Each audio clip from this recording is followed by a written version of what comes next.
think Jared? one of the things that's really kind of important to digest and understand when looking at interest rates, and not to make it complicated, but to keep it fairly simple.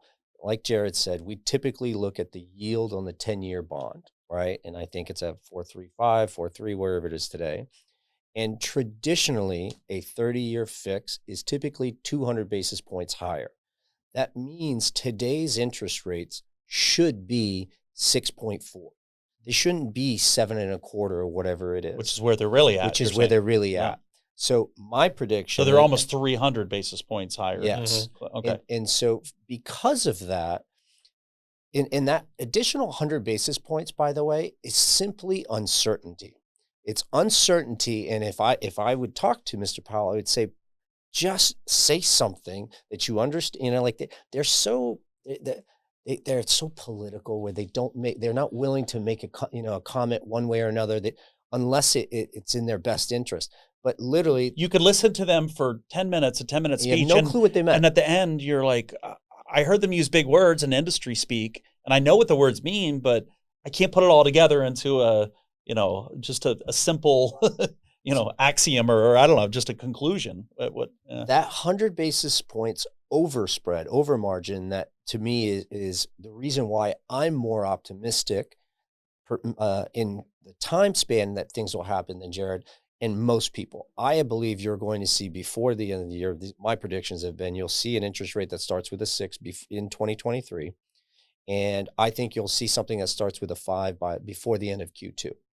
And I think that for us here in South Florida, it's going to be, I think it was NAR had a stat, and I know you and I had talked about this before, Larry, that if they were saying anything that starts with a 5 in front of it, it's a buying spree. It's going to be a bonanza, and it's going to get crazy again.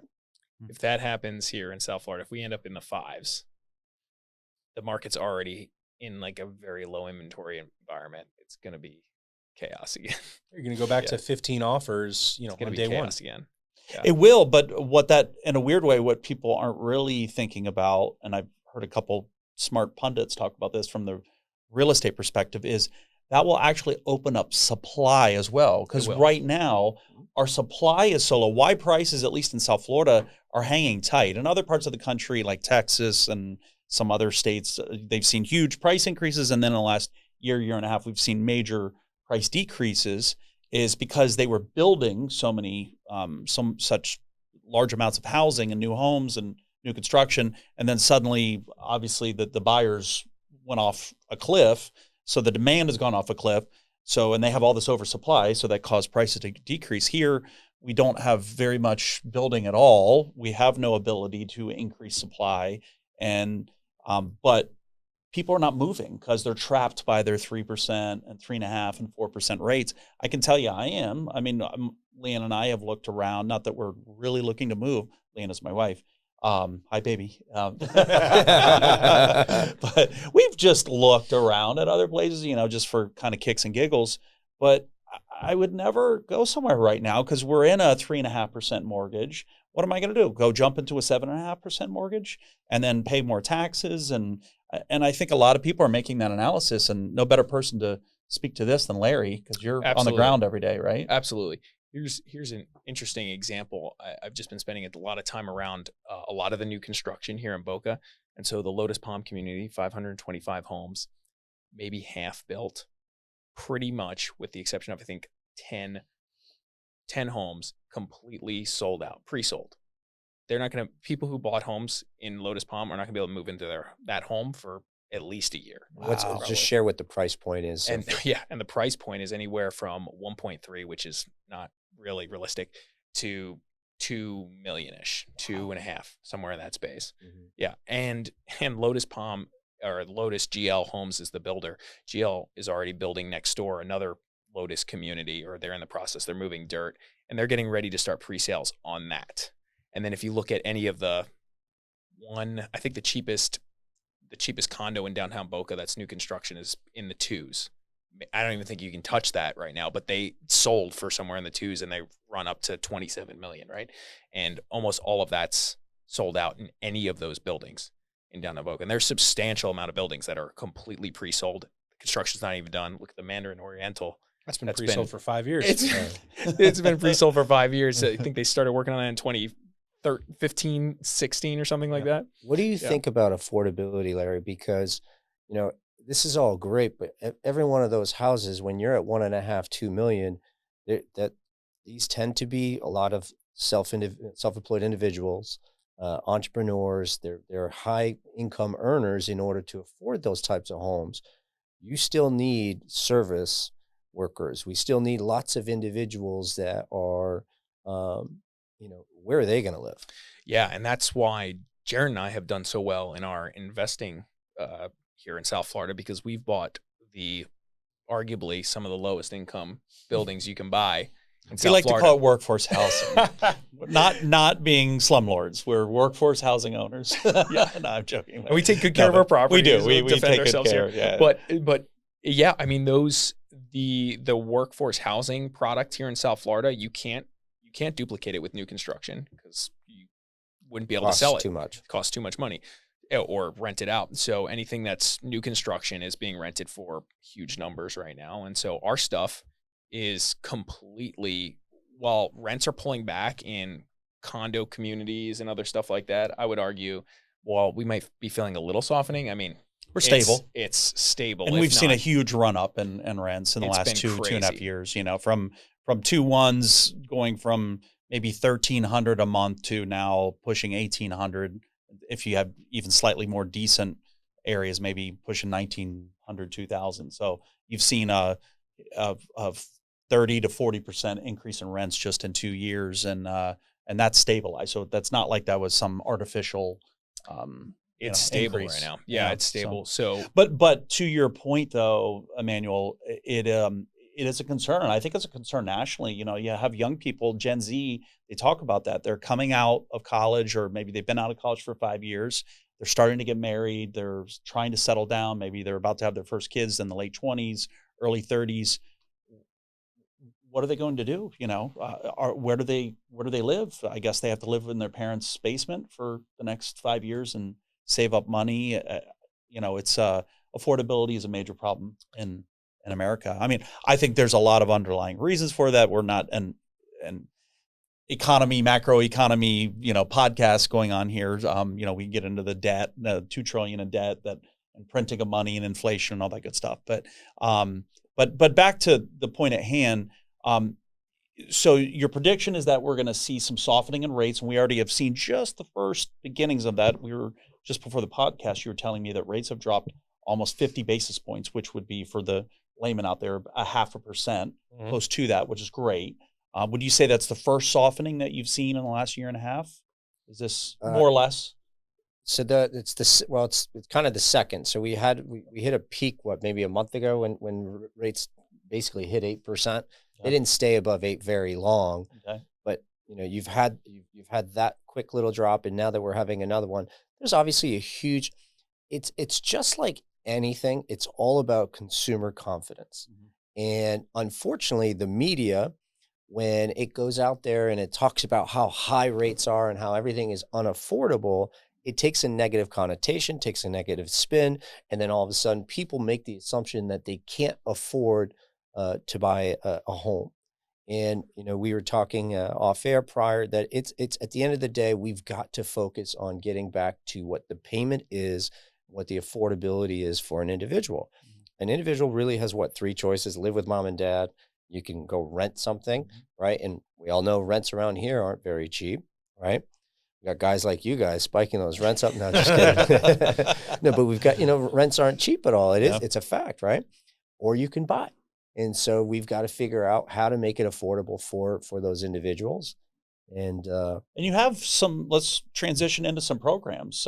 What are these, like 3-1, 2-1 buy down programs? To give us a little bit of some programs that are out there right now. I know you're looking at me, but you love the 3-2-1 buy down. We were talking about it at lunch, and he was laughing because I was talking about it to someone. He's like, you're coming around on this. But Emmanuel's the master of the 3-2-1, so I'll let him take it. The background. So the temporary buy down product, here's what I love it for lots of different reasons. Yes, it's a marketing thing, right? Like most things, they're marketing things. And if you really want to have a detailed discussion, He can make an argument, or I can make an argument why it's good or it's bad, right? But at the end of the day, the bottom line is that to an end user, it's going to get you to a payment. And the whole concept, for anyone who doesn't know what a temporary buy down is essentially you're getting the seller to subsidize your interest rate. So on a 3-2-1, if today's interest rate was 7.5%, it means that you're going to make a payment based on a 4.5% interest rate for your first year, 5.5% your second year, 6.5% your third year. Now, the reason that I love this product so much is that it's giving us affordability today while we know interest rates are high, while inflation is coming down in the rest of consumer goods. We also know we've got a major problem with consumer debt in terms of credit card debt, student debt. All these things are at an all-time high. So anything that we can do to give reprieve to a consumer, and in the form of having a lower interest rate that gives them a lower payment, and that makes things much more a little breathing room for the first year or two, because there's moving costs. There's buying furniture when you're moving into a new place. There's all of those expenses that come with buying a new home.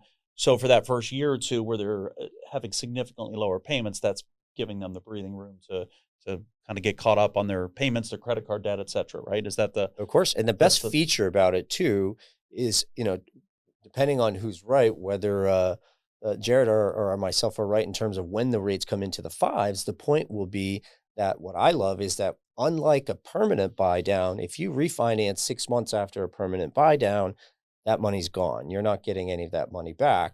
Because this temporary buy down, the money sits in an escrow account. So it's a subsidy. That's all it is. They're just pulling from it every single month. So whatever portion of the subsidy you don't use gets deducted off the principal balance when you refinance. So the person doesn't lose. We could do a transaction with a 3-2-1 for the next 3 years, but rates 12 months from now are at 5.5%. Lock that bad boy in. Like, it's time to refinance. Do your 30-year fix back at 5.5. Got it. Okay. So it's and then you would still get those 2 years worth of funds that you didn't use would come right off that principal balance. That's why I like it, because you're not really ever losing. That makes sense. And listen, if you ask, I mean, I've seen the charts from the Fed governors of their predictions of where rates will be, and every single one of them believe that, let's say 12, 24 months from now, rates will be significantly lower. So if you follow the experts that are voting on these policies, then that's a perfect vehicle to get you across that hump here where rates are high temporarily, and we're going to see them fall, right? Is that another way to explain that from a layman's perspective, maybe? I don't know. Yes, agree. Yeah. Are you doing a lot of 3-2-1s right now?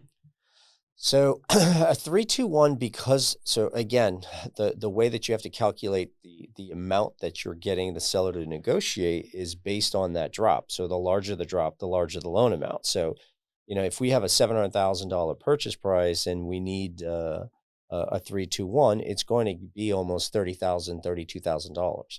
So we've got to now factor in what are called the interested party contributions, which are the seller concessions, the percentages that you're allowed to give versus what you're not allowed to give. So it depends on what the buyer is putting down. I don't know that you see as much. Now, what I would tell you as a real estate agent is that before you reduce the list price of any of your listings, offer a temporary buy down. Show on MLS that you've got it approved with your seller right away. Don't wait, right? And I literally had a loan officer ask me this yesterday. He called me and said, "Oh, tell me about this listing, this temporary buy down listing strategy that you have." And it's like he's like, "Well, it's a brand new listing. Why would I approach this agent and tell him to do that?"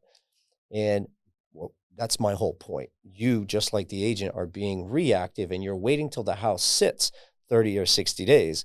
But Larry, if you sold a house in 3 days for full asking price versus this other agent that waited 45, 60 days before he actually did, and he reduced from his price down, which one's getting the next listing is? Larry is. Because Larry was fortuitous enough at the beginning to make sure that he understood that the buyer cares about payment. So, and you don't even have to negotiate. I would say, Larry, just put the house at $700,000. As long as you know it's going to appraise, get one of those temporary buy down products approved. Of course, you send them to Choice Mortgage Group. But outside of that, but in all honesty, the buyer, you can literally tell a buyer and a buying agent, hey, listen, I've already negotiated for you. I'm giving you 15,000 to get a 2-1 buy down. We're not negotiating off this sales price. And I think it makes your job easier, and it makes the buying agent who doesn't have, Larry's been doing this a really long time. He's a master negotiator, but not everyone else is. So now all of a sudden you take all those buying agents who don't have the ability to negotiate. It's really easy for them to say, hey, they won't let us negotiate, but look what they gave you.